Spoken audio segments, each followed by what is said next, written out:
In October of 1861, prominent members of Cleveland's African American community met in National Hall on Public Square to declare allegiance to the Union and to offer, quote, money, prayers, and themselves as soldiers to fight in the war. At this point, the American Civil War had begun to rage between the northern and southern states. Yet, regardless of the calls for troops and the escalating nature of the war, African American men were barred from carrying arms as members of the Union Army. This despite the fact that thousands of African Americans were already serving as members of the Union Navy. Around 18,000 African American sailors served throughout the Civil War, accounting for nearly 15% of the entire naval force. But the federal government's prohibition on service in the Army meant that even in northern states like Ohio, that had long been hotbeds of abolitionist sentiment and where enthusiasm for the war was strong, willing African Americans were not permitted to bear arms. For many, this was an outrage. One Cleveland businessman by the name of Newell Goodale even went so far as to organize and recruit around 1,000 men from the region who were willing to serve. The U.S. Secretary of War flatly rejected their admission into the Union Army. By 1862, the war had drawn on for over a year, and the situation had not changed for African Americans, despite a desperate need for personnel in the Army and waning enthusiasm from white volunteers. In August of 1862, the first signs of change came from Kansas. Without federal authorization, the state of Kansas made the unprecedented move to organize the 1st Kansas Colored Volunteer Infantry Regiment. It became the first Civil War regiment to recruit African American soldiers and was faced with immense criticism as a result. However, newspaper headlines were set ablaze with sensation when members of the 1st Kansas distinguished themselves at the skirmish at Island Mound. There, despite being low on rations and greatly outnumbered, they successfully fought back a fervent Confederate attack. In March of 1863, a few months later and following the Emancipation Proclamation, John A. Andrew, governor of Massachusetts, who had long lobbied for the recruitment of African American soldiers, was given federal permission to begin raising troops for the 54th and 55th Massachusetts Infantry Regiments. But the context for this is a time when black men and black women were treated as livestock.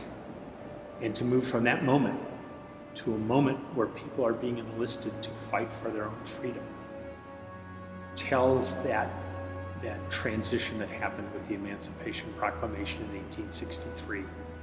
The idea that not only do these people no longer belong to someone else, but they are now moving forward as agents to help fight for their freedom and the freedom of everyone else. Noted abolitionist Frederick Douglass traveled across the North, stopping in cities including Cleveland in an effort to help raise troops for the 54th and 55th Massachusetts. John Malvin, one of the most prominent voices in Cleveland in favor of allowing African American men to bear arms in the nation's defense, also began raising troops for the 54th and 55th. Throughout 1863, scores of African American men from Cuyahoga County seized upon the opportunity and boarded trains bound for Boston.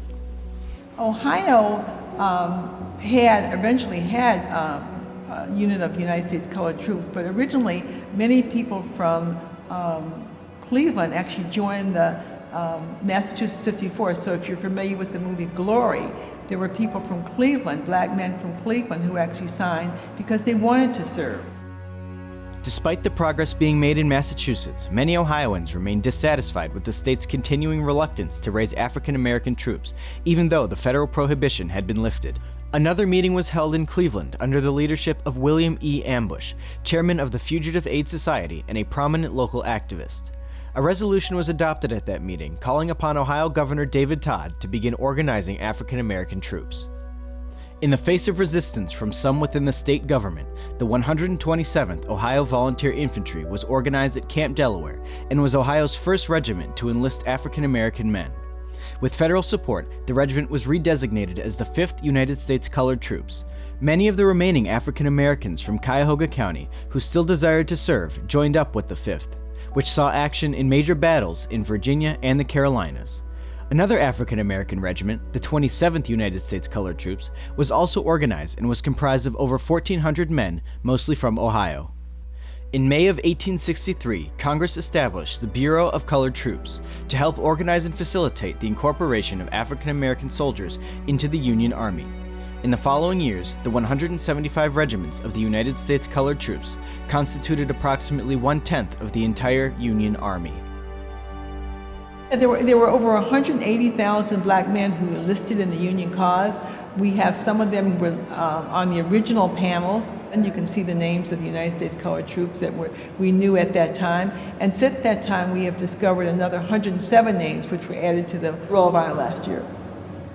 Although finally allowed to bear arms as part of the Union Army, African Americans continued to endure both discrimination from those within the service and significantly harsher treatment at the hands of Confederates than their white counterparts.